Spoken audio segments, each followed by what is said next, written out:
تازه است.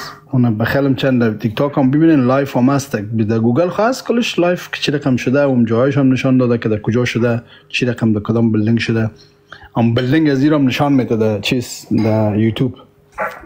اگر شما متوجه شین ببینین یوتیوب.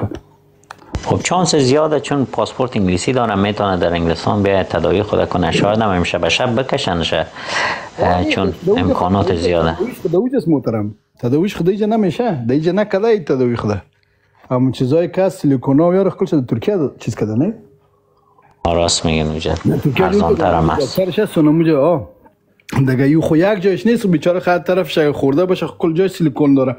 تکه تکه شده بیچاره. اینا لو کود داخل وجودش هم دیگه خدا نخواسته داخل وجودش گچ شده باشه که چیزش دیگه او بسیار خطرناک میشه دیگه باز. باید مردو چیزشه باید ببرن. به خاطر که انفکشن میگیره باز انفکشن به چیز میشه دیگه وضعش خراب میشه. دیگه بسیار حالت خراب است به نظر من. خب چی بگویمش دیگه جای تاسف است.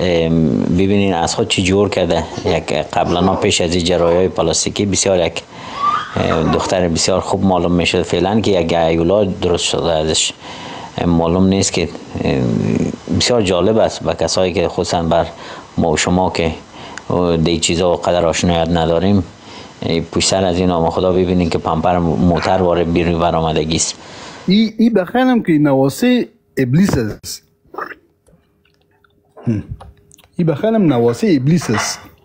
از یک بچه ابلیس امی دخترش از بخیرم. به خاطر از اینکه در خواندنایشان مگه دیده باشین لیمناتی میمانه و چیزا میمانه چیزای شیطانی رو میمانه. بخیرم که یک رشته که خود ابلیس داره که شیطان.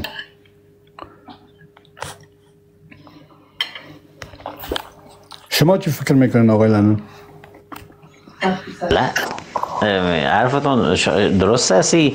بسیار لاف و پوف زیاد هم میزد راجع به خانما مچم. متوجه این خواندنش از یک کالای سیاه پوشیده. او لیمناتیسته کو. او رو برش اسپانسر خود لیمناتی شیطان پرستا اسپانسرش کده که خواندن رو جور کنه. شکم از این نیست. ببینیم واقعا آمده در شک نیست. تیسر از کلاس خواندن ببین و خودش نمیتونه کده او رو کلش برش لیمناتی کده. حال خود لیمناتی خب بسیار زیاد شده در دنیا نه؟ شیطان پرستا زیاد شده. هر پیسه داره که ببینید لیمناتیست. و این مهدی بچه اصلی صاحب نیست دیگه. نه بچه قاسم هستی. خودت خبر نداری از قضیه هیچ. با خودم خبر ندارم. ما پدرش حالا عکسیاش هم بودن عکس میبینی حالا عکس پدرش هم من خورم چیز میکنم مهدی جان. پدرشون امین است. امین میدونم. شاید نمیفهم دیگه او تا بالا معلوم نیست. اصلا مطلب موضوعی است که مهدی جان مادرش زخمی شده. لایف به این خاطر است. حالا صحبت که رفت او طرف رفت ولده موضوع اما اصلا لایف ما بر عزیز که دعا میکنیم برای آن سعید که زود جور شود که بخیر که ما کارهای خود پیش ببریم که بخیر مهدی جان مادر خود ببینه. ان شاء الله با امید خدا.